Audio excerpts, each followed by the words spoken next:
A mensagem que o profeta Abacuque recebeu, ou a advertência revelada ao profeta Abacuque. Até quando clamarei e não escutarás, Senhor? Ou gritarei a ti, violência, e não salvarás?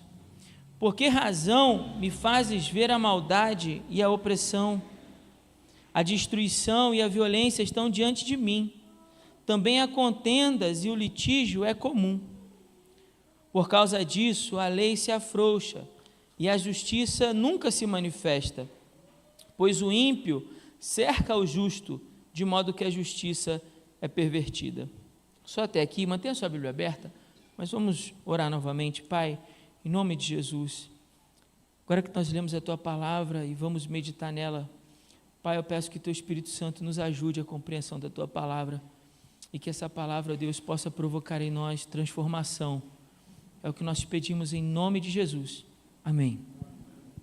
Bom, irmãos, mantenha a sua Bíblia aberta. Eu sei que o nosso texto é bem curtinho, mas é uma riqueza aqui de detalhes que eu quero compartilhar com os irmãos sobre o tema, o título, que escolhi para essa nossa primeira reflexão. A gente vai fazer uma exposição ao longo de todo o profeta Abacuque, falando sobre oração, inspirado desse livro, falando sobre oração. E o primeiro título que escolhi é: no lugar da murmuração, escolha a oração. No lugar da murmuração, escolha a oração. É sobre esse título, sobre essa premissa que eu quero meditar com os irmãos. Mas algumas perguntas que os irmãos vão ver que a gente vai buscar na palavra de Deus respostas ao longo dessa série de exposições. Por que pessoas boas sofrem? Precisa responder não, só para você ir pensando aí. Por que pessoas boas sofrem? Você já se fez essa pergunta? Por que pessoas boas, às vezes, a gente acaba perdendo um ente querido, que a gente gostava tanto, era uma pessoa boníssima, morre tão cedo? Por que o perverso prospera? Se pessoas boas sofrem de um lado, e isso nos causa espanto, nos causa perplexidade, do outro lado, por que pessoas más ou perversas prosperam? Você já se fez essa pergunta também? Algumas vezes, Algumas vezes. Por que Deus não responde às minhas orações? Essa é uma boa pergunta, Por que às vezes a gente ora e parece que a oração não subiu ao teto, ou se chegou, bateu no teto e desceu de novo? Parece que Deus não ouviu a nossa oração. A gente ora e parece que Deus não responde. Alguma vez você já fez essa pergunta? Ou teve alguém que já lhe fez essa pergunta? Será que Deus não ouve? Ou se Ele ouve, será que Ele não se importa? Será que Deus não está vendo? Essa é muito comum, Será que Deus, você não está vendo esse problema que eu estou enfrentando, essa dor, essa luta, essa aflição, essa tormenta? O Senhor não está vendo? A gente também coloca isso diante de Deus. Outra pergunta: será que Deus não vai fazer nada? Porque, poxa, se Ele está vendo e nada está acontecendo, será que Deus então está indiferente à minha situação? Será que Deus está indiferente a esse problema? Talvez Deus até tenha poder para fazer alguma coisa, mas afinal de contas Ele decidiu que não vai fazer nada porque sou eu. Será que Deus não me ama? Será que Deus talvez ame o outro, abençoe o outro, venha ao auxílio de outro, mas não a mim? São perguntas que a gente se faz, principalmente no momento de dor, não é assim? Principalmente no tempo da aflição, no tempo da dor. E uma coisa que o profeta Abacuque vai nos ensinar, a palavra de Deus vai nos ensinar, à luz desse livro, é de como enfrentar tempos de aflição, tempos de dor, tempos onde nos faltam respostas para tentar compreender o cenário que nos acometeu. Esse livro fala muito disso, fala muito sobre como nós lidamos com o mal que nos cerca, ou com o mal que o Senhor permite que chegue até a nossa vida, como a gente lida com isso. Então é um livro difícil, não é fácil, é um livro difícil, mas é um livro que nos traz muitas respostas, ou pelo menos muitas lições sobre como enfrentar tempos difíceis. A gente conhece muito aquela frase do capítulo 3, que até tem uma canção, né? Ainda que a figueira não floresça, lembra dessa parte do livro? A gente conhece essa parte ali muito bem, né? Ainda que a figueira não floresça, obrigado, minha irmã, não haja fruto na vide, produto da oliveira minta, é uma parte do livro de Abacuque que a gente conhece de memória e canta ele com frequência. Mas você já pensou que, embora aquela seja uma poesia linda, palavras maravilhosas, né? E quando elas encontram ali a melodia, a música chama a nossa atenção, move o nosso coração, mas ainda assim o que está sendo dito ali é um cenário bem desastroso. Você já parou para pensar nisso? A figueira não floresça, o produto da oliveira não veio, nos currais não há gado, no campo não há pasto. Que cenário terrível o profeta descreve. E aquele hino deveria ser cantado quando os babilônios estivessem às portas de Judá. Agora imagine isso. Aquela oração é uma música que deveria ser cantada no templo quando Nabucodonosor estivesse às portas para destruir toda a nação de Judá. A gente vai buscar entender como é que isso se desenvolve ao longo dessa série de mensagens. Então, para a gente começar a entender, o verso 1 diz a mensagem que o profeta Abacuque recebeu. O profeta. Quem é Abacuque? Abacuque, o que o texto diz, é um profeta. Mas em que momento esse profeta, então, se levanta? Porque o profeta não era só alguém que Deus dava a visão sobre o futuro. A gente, às vezes, tem a impressão na Bíblia que profeta é só aquele que vê o futuro. Então, quem é profeta? O que vê o futuro. Sim, o profeta, muitas vezes, tinha uma visão dada por Deus daquilo que aconteceria no futuro, e Abacuque não é diferente. Nós também vamos ver isso. Abacuque vai falar de coisas que vão acontecer no futuro e que Deus dá para ele enquanto visão. Mas o profeta também é aquele que chama o povo ao arrependimento. O profeta era aquele que ia se colocar diante do povo e anunciar ao povo a palavra de Deus, e que no que ele anunciasse ao povo a palavra de Deus, o povo deveria obedecê-lo e vir a Deus, em confissão e arrependimento pelos seus pecados. Então essa também era uma função do profeta, adverti-los de quando a palavra de Deus não estava sendo cumprida. Outra questão ligada ao profeta Abacuque é que talvez, e só talvez, porque o texto não dá margem para a gente sustentar isso, mas talvez Abacuque fosse de alguma maneira ligado à música, talvez ele até fosse um músico, porque no final do livro, no capítulo 3, o livro é bem curtinho, mas não confunda que o livro seja curtinho e ele seja superficial. Abacuque é bem curtinho, mas é muito profundo, a gente vai ver isso aqui, é muito profundo. Ele faz uma oração em forma de canto e deixa uma nota no final que ela deve ser tocada por instrumento de cordas. Então, olha que maravilhoso, né? O profeta, se não era músico, ele tinha alguma sensibilidade musical, né?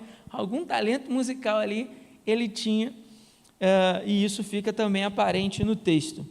Abacuque, ele profetiza durante o início da ascensão da Babilônia. Isso também é claro à luz do texto, no verso 6, né? Onde Deus anuncia que está vindo e está trazendo os babilônios como instrumento da sua ira.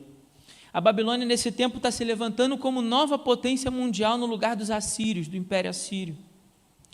Depois da morte de Josias, e Josias é talvez o último rei, talvez não, é com toda certeza o último rei em Judá e Jerusalém, que vai seguir o caminho de Davi, e Josias propôs uma série de reformas, e diz a Bíblia que durante o reinado de Josias, ele eliminou uma série de abominações que eram feitas em Israel, a despeito da idolatria, do pecado do povo, chamou o povo de novo a assumir uma aliança com Deus. Então Josias foi um bom rei para Judá.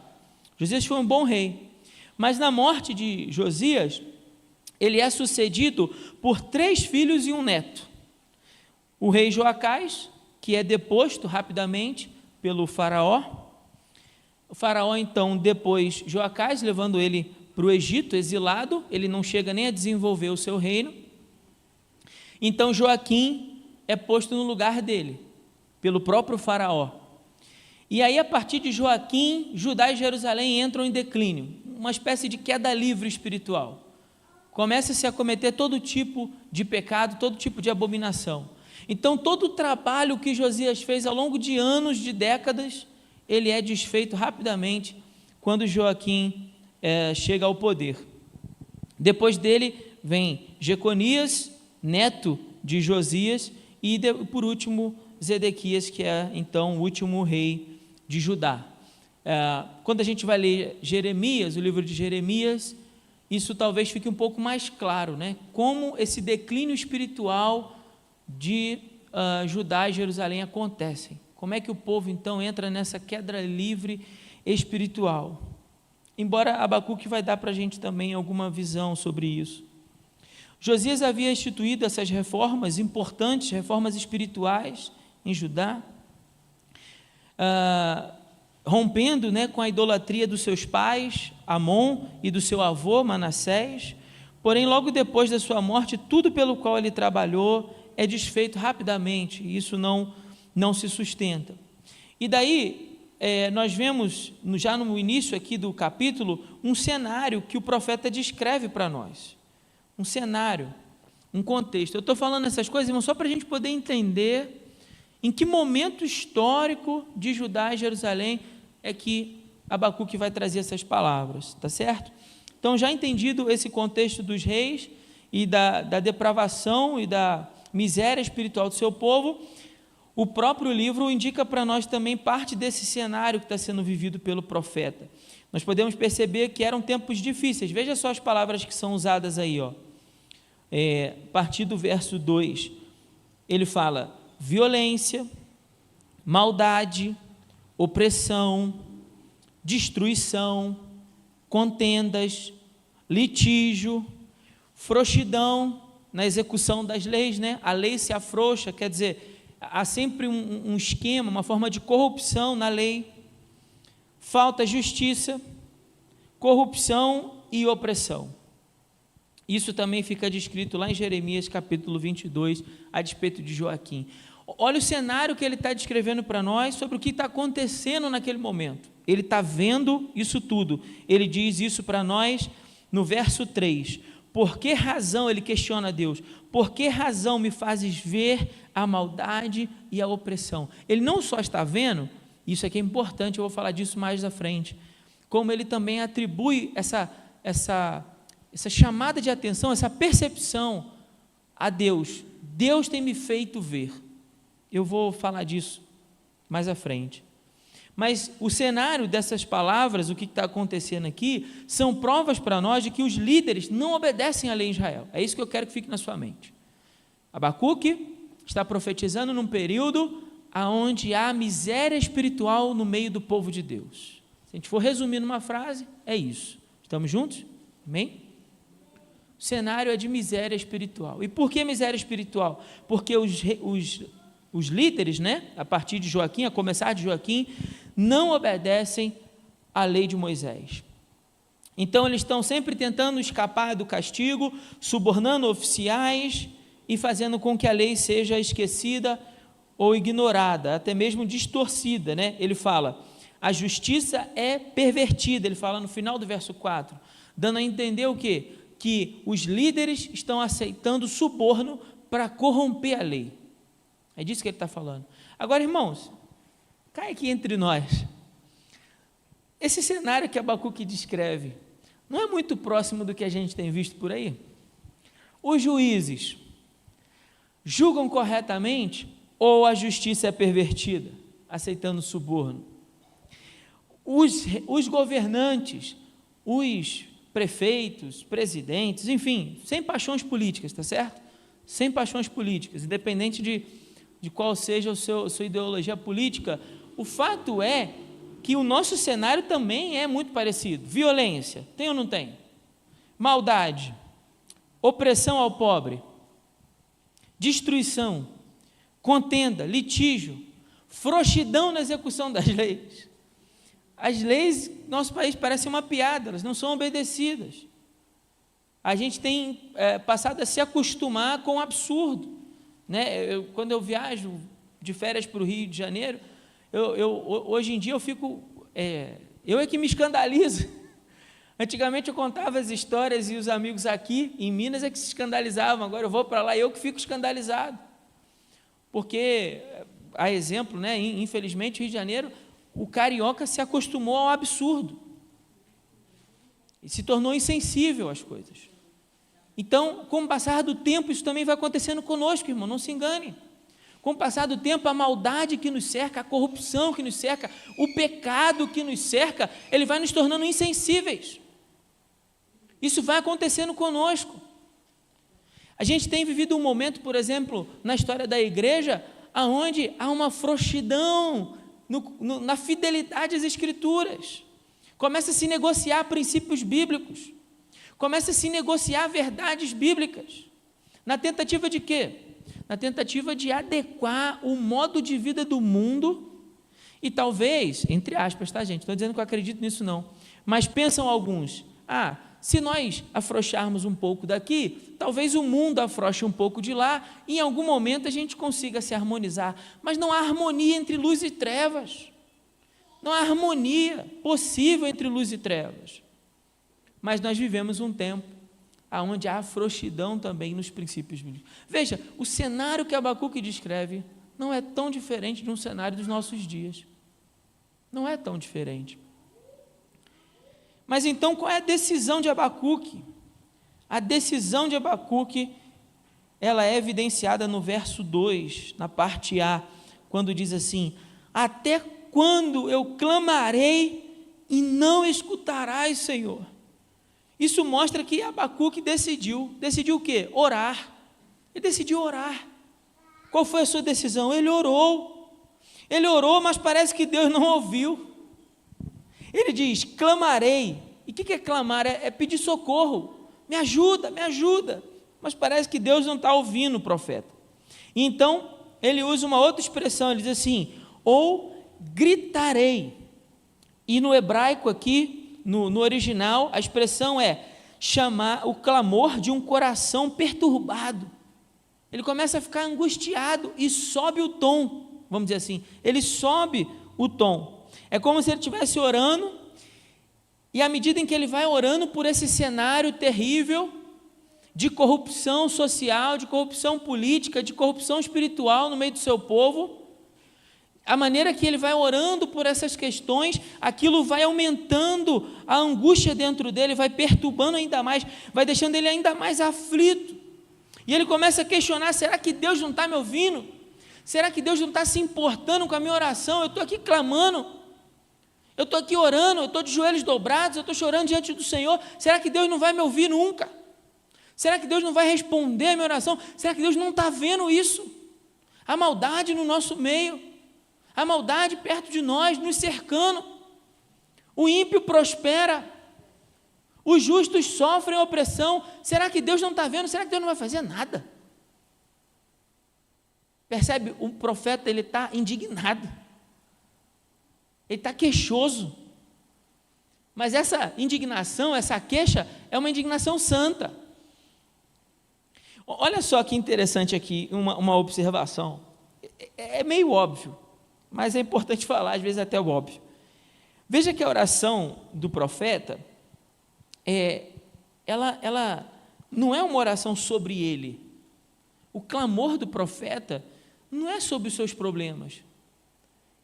Aqui o que a gente está lendo é um clamor do profeta sobre a maldade do povo, sobre a corrupção e miséria espiritual do povo de Deus. Esse é o povo de Deus. E é sobre isso que Abacuque está orando, sobre o povo de Deus, que está vivendo em pecado. Então, a indignação do profeta não é a respeito dos seus problemas, não é porque ele esteja desempregado, não é porque algum parente dele está doente, não é porque ele está com algum problema pessoal, e ele está clamando e Deus não ouve, não é isso. Não é isso, talvez essa fosse a minha, a tua oração. A oração do profeta é uma oração que eu diria que está num nível de maturidade espiritual um pouco maior. Por que, pastor, um pouco maior? Porque ele não está tão preocupado com ele está preocupado com os outros. Pessoas que nem são seus parentes, mas são o povo de Deus. E ele está preocupado com aquilo. Como anda o estado do povo de Deus? Ô, irmãos, aqui eu já quero fazer uma primeira aplicação para nós, né? Porque bom seria se a nossa indignação também fosse uma indignação a respeito da condição espiritual do povo de Deus. Porque veja, Abacuque não era o tipo do crente que ficaria sentado se queixando ou murmurando o tempo todo. Há crentes que são assim, né? Vão sempre se queixar, sempre murmurar, sempre dizer o que não está bom, o que podia ser melhor, o que está errado, o que não foi feito de acordo com como ele gostaria. Mas Abacuque não é esse tipo de cristão, né? De crente em Deus.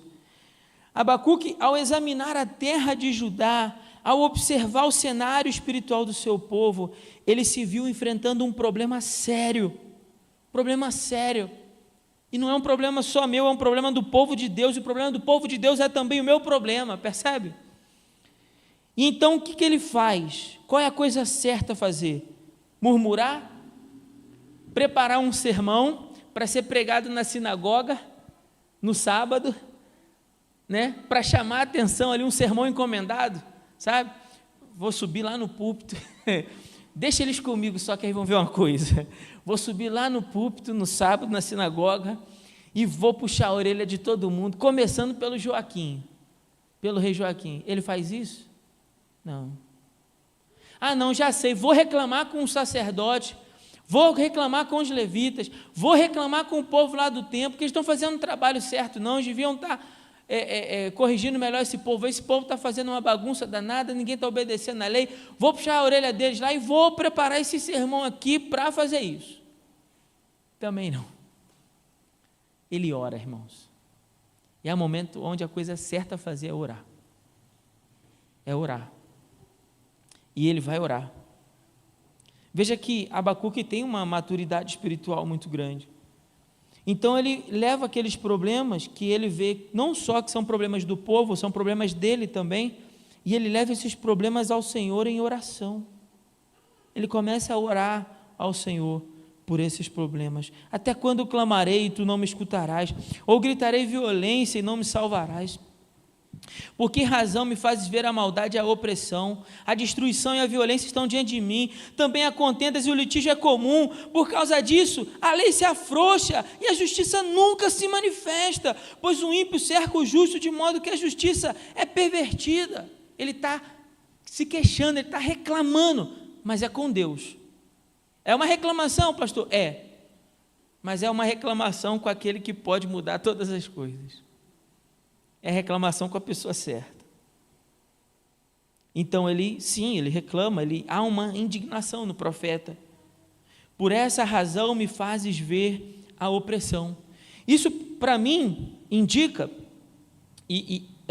que de alguma maneira Abacuque, escute bem isso, preste atenção, eu espero que isso faça sentido para você, tanto quanto fez para mim. Eu confesso que não achei comentaristas abordando essa mesma linha de raciocínio, mas eu vou construir um raciocínio aqui com os irmãos, e eu gostaria muito que você abrisse o coração para o que eu vou dizer. Eu acho que tem algo muito, muito importante aqui para nós, quando ele diz assim: por que razão me fazes ver a maldade e a opressão? É como se ele dissesse assim: não sou eu que olhei e achei isso, mas de alguma forma eu creio que Abacuque indica com essas palavras que Deus o fez perceber, como se, por exemplo, olhasse para essa planta e eu não consigo perceber nada aparente, mas aí então o irmão Sérgio, né? Falei certo? Sérgio vira para mim: pastor, mas você não percebeu que ali tem uma folha branca, por exemplo? E ele chamasse a minha atenção para algo que eu não estava vendo, porque veja só, há uma multidão de pessoas ignorando a lei do Senhor, e ele dá um indício para nós, quando ele narra esse cenário, que as pessoas no geral não estão enxergando aquilo, mas de alguma forma ele viu. Estamos juntos até aqui? Sim ou não? Sim? E ele vai dizer assim, o que me fez perceber foi o Senhor, Deus me fez ver, e eu fiquei pensando sobre isso, fiquei pensando bastante sobre isso, aquilo que Deus o havia feito ver, e ao ponto de fazer ele não só ver, ele perceber aquilo que ninguém mais estava vendo, como não só isso, como também fosse de propósito que aquilo levasse Abacuque a tomar uma atitude. Então Deus não só chamou a atenção dele, como o move em direção de fazer alguma coisa a respeito daquilo. E o que é que Deus o move em direção a fazer? Orar. Então Deus começa a fazer com que ele veja, e enquanto ele vai vendo, aquilo vai gerando uma indignação santa, é importante se diga isso, uma indignação santa a despeito da miséria espiritual do povo de Deus, e esse sentimento, movido pelo Espírito, o leva a orar. Não é simplesmente Abacuque que vem da cabeça dele e vai assim, não, eu vou orar por causa da santidade do povo de Deus. Irmão, sinceramente falando, você acha mesmo que você faria isso por vontade própria? Não faríamos, irmãos, não faríamos. Nossa natureza é caída e corrupta, a gente precisa sempre lembrar disso. Então, quando Deus me leva a orar por algo que é além, é a parte de mim, e que tem a ver com o seu propósito santo, eu preciso ligar o alerta e entender que é o Espírito Santo me levando a orar por aquilo. Veja só quando Jesus fala em Mateus capítulo 9, que ele diz assim, ele olha pelas multidões e se comove, e diz assim, elas são como ovelhas que não têm pastor. Aí o que Jesus manda eu e você fazermos? Fazer o quê? Orar para o Senhor da Seara, que envie mais trabalhadores. Por que Jesus mandou eu e você orarmos para que o Senhor da Seara mande mais trabalhadores? Porque naquele momento, diz o texto de Mateus, que ele estava movido de compaixão pelas multidões. Percebe? Havia um sentimento, e esse sentimento o conduzia a dar uma ordem aos seus discípulos que clamassem por isso. E esse pedido é para mim e para você, para nós clamarmos ao Senhor da Seara que envie mais trabalhadores. O que eu quero dizer com isso? Eu quero apenas mostrar aos irmãos, com isso, que entendo que ao profeta mencionar essas palavras, ele está dando um indício para mim e para você, que o que Deus o fez perceber, e que gerou esse sentimento no coração dele, foi uma motivação santa, um inconformismo santo. E aí lembrei de uma mensagem, há muitos e muitos anos atrás, do pastor Bill Hybels, aonde ele fala sobre inconformismo santo. E eu estou chamando de indignação santa, mas é a mesma coisa. O que o pastor Bill Hybels afirma naquele sermão? Ele diz o seguinte, que esse inconformismo santo é um sentimento dado por Deus aos seus servos para movê-los na direção do que Deus deseja. E ele dá alguns exemplos para isso. Primeiro exemplo, Moisés.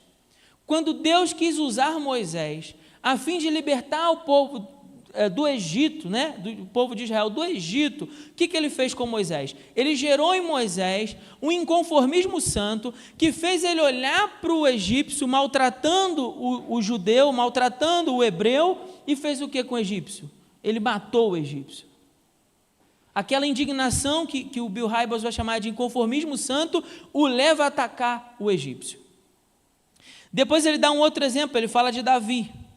Ele vai dizer assim, olha, quando Golias se apresenta ao povo de Israel, Golias fica lá ofendendo o povo de Israel e o Deus de Israel. Mas é qualquer soldado que enfrenta Golias? Não. Mas um soldado, o Davi, que não era nem soldado, era pastor de ovelhas, ele é movido por um inconformismo santo de dizer, ei, ninguém aí vai tirar essa afronta sobre Israel, não? Nenhum de vocês vai fazer nada, não? É como se ele dissesse assim, não tem homem aqui não para resolver esse problema? E aí o Bill Hybels vai dizer, ele também foi movido a fazer o que fez, porque havia nele um inconformismo santo, uma indignação santa, que o moveu na direção de algo que Deus queria. Quem foi que derrubou Golias? Deus. Mas Deus, em sua soberania, escolheu usar Davi. E quando Deus escolheu usar Davi? Foi naquele momento? Ou foi muito antes da fundação do mundo? Muito antes, da fundação do mundo. Então, quando Davi é movido naquela direção, é porque Deus estava movendo. Preste atenção, estou chegando lá, estou construindo um raciocínio. Neemias é o terceiro exemplo que ele usa. E ele diz assim, quando Deus queria restaurar a sorte de Israel, dos exilados que haviam voltado para Jerusalém, Deus move um homem nessa direção. Quem? Neemias. E diz o texto que Neemias ouve o estado que estava Israel, o estado que estava o templo, e o que acontece com o texto lá no capítulo 1 diz, Neemias então é movido por um sentimento que faz orar, chorar, clamar, jejuar pelo povo, e ele confessa a Deus dos pecados do povo de Israel, e aquilo ali, naquele momento, Deus então está gerando no coração, gerando mesmo como um filho, uma visão, uma palavra, que vai mover Neemias na direção do quê? Da restauração de Jerusalém. Deus desejava restaurar Jerusalém, sim ou não? E para isso ele vai usar um homem, e um homem que ele moveu por essa indignação santa. Bom, então fica mais fácil agora a gente perceber o que eu estou querendo dizer para os irmãos. Entendo eu que por que Abacuque? Porque Deus estava movendo as coisas, estava desejoso de declarar uma palavra e uma visão, e então para isso Deus usa o seu servo e o enche de uma indignação santa que o moveu a orar. O moveu a orar. Então, se Moisés foi chamado para a libertação do povo, e Davi foi chamado para vencer o Golias, e Neemias foi chamado para a restauração de Jerusalém, Abacuque foi chamado para quê? Orar. Deu para entender? Estamos juntos? Orar. Agora, talvez a oração não pareça um ministério tão glorioso como a libertação dos escravos no Egito.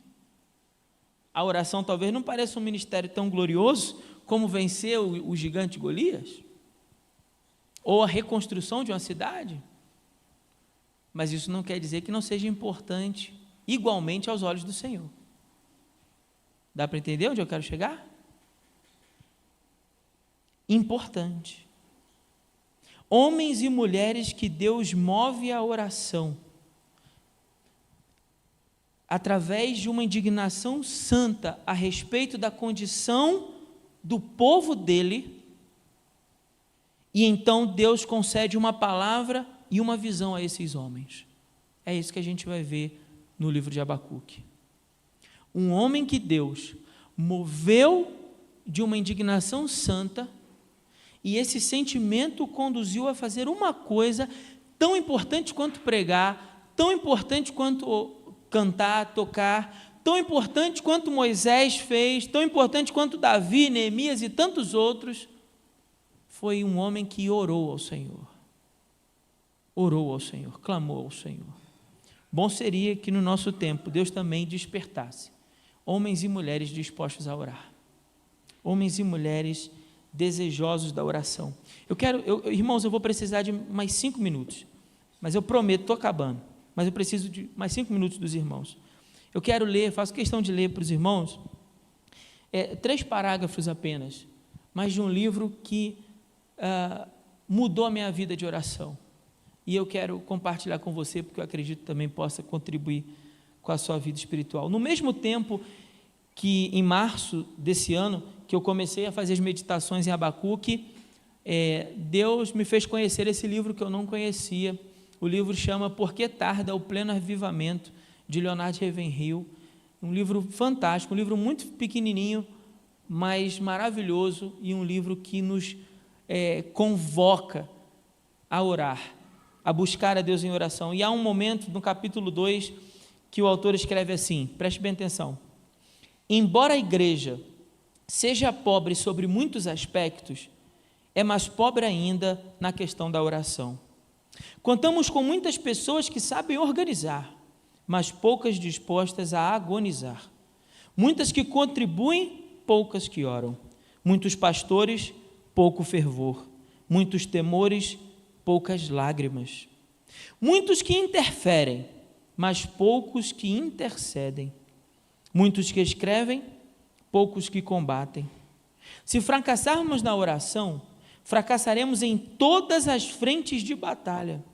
Os 2 requisitos para se ter uma vida cristã vitoriosa são visão e fervor. Ambos nascem da oração e dela se nutrem. O ministério da pregação é de poucos. O da oração, a mais importante de todas as atividades humanas, está aberta a todos. A todos. Pastor, não tem ministério na igreja. Eis aí um ministério, oração. A mais importante de todas está aberta a todos, porém as criancinhas espirituais comentam sem o menor constrangimento: hoje não vou à oração, à igreja, é dia de reunião de oração. É bem possível que Satanás não tema grande parte das pregações de hoje, mas a experiência do passado leva-o a regimentar todo o seu exército infernal para lutar contra o crente que ora. Os crentes de hoje não têm muito conhecimento da prática espiritual de ligar e desligar, embora essa responsabilidade nos tenha sido delegada por Deus. O que tu ligares na terra, você tem feito isso? Deus não desperdiça seu poder. Se quisermos ser poderosos na obra dele, temos que ser poderosos com ele. O mundo está marchando para o inferno a um ritmo tão rápido que, comparado aos modernos aviões supersônicos, eles pareceriam tartarugas. E é, no entanto, para vergonha nossa, que nem ao menos recordamos quando foi a última vez que passamos a noite toda em oração, suplicando que Deus derrame sobre nós um avivamento que abale o mundo. Irmãos, eu não vou nem perguntar a noite toda. Vou fazer uma pergunta que considero mais abaixo disso, uma régua um pouquinho mais baixa. Não precisa responder não, tá certo? Mas qual foi a última vez que você orou por um poderoso avivamento na cidade de Ouro Branco? Qual foi a última vez que você dobrou os seus joelhos? Não para pedir algo para você, para sua família, para os seus entes queridos, não, mas para que Deus derrame um avivamento que abale essa cidade. Um avivamento de algo tão especial do Senhor, que não haja nem precedente na história. Ou você, será que não acredita que isso possa acontecer? Os exemplos bíblicos são muitos, os exemplos históricos também são muitos, mas eu acho que não serve para nós apenas viver da história de outros. Quando o assunto é experiências com Deus, nós precisamos viver as nossas próprias histórias. E é necessário que eu e você clamemos por isso. Há muita gente lá fora se perdendo. Há muita gente nesse momento, 8h37, que está num bar, se enchendo de bebida, que está na rua usando droga, que está nas casas de prostituição, porque eles ainda não conhecem a Jesus. E eu e você conhecemos esse Jesus que transforma, conhecemos esse Jesus que liberta, mas talvez o que falte em nós é o que tinha o profeta Abacuque. Talvez o que falte em nós é uma indignação santa, que nos faça romper o nosso egoísmo, a fim de orarmos pela condição de miséria espiritual do povo que nos cerca. Então eu queria que você, corajoso, homem de Deus, mulher do Senhor, que está aqui nessa noite, nós juntos pudéssemos orar por isso, orar por um despertamento espiritual nessa cidade, orar para que Deus abale os corações e traga os homens ao arrependimento, quebrantados e contritos. E aí, nesse momento, você pode sim inserir aquele seu irmão, sua irmã, seu pai, sua mãe, que ainda não conhecem o Senhor Jesus. Ore pela salvação deles. A grande ideia, então, que quero trazer nesse texto é: em meio ao sofrimento e tribulação, não desista de buscar a Deus em oração. Em meio ao sofrimento e tribulação, não desista de buscar a Deus em oração. E uma pergunta: continuaríamos fiéis a Deus, ainda que Ele resolva não atender as nossas orações? Você vai continuar fiel a Deus, mesmo que Ele decida não atender o seu pedido? Você vai continuar fiel a Deus, ainda que Ele permita que você passe pela dor e pelo sofrimento? Você continuaria fiel a Deus?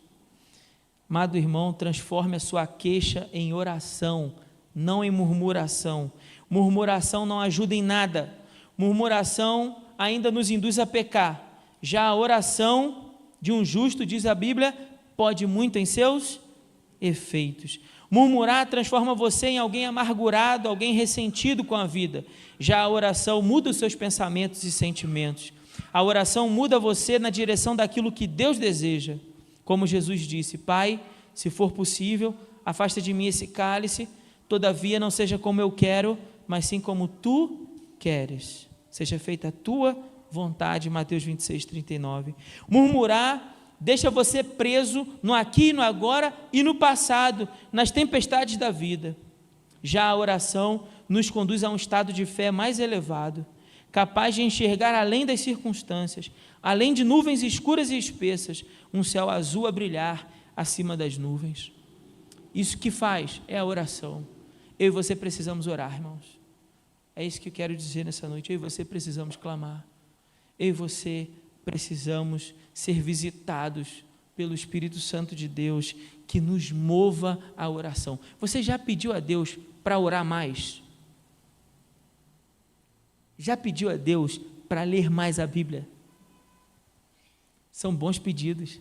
Já pediu a Deus mais amor pelos perdidos? Já pediu a Deus mais indignação santa, que mova você na direção do propósito dele para a sua vida? Eu quero convidar você a orar. Quero convidar você nesse momento. Nós vamos encerrar o culto dessa noite orando por esses pedidos.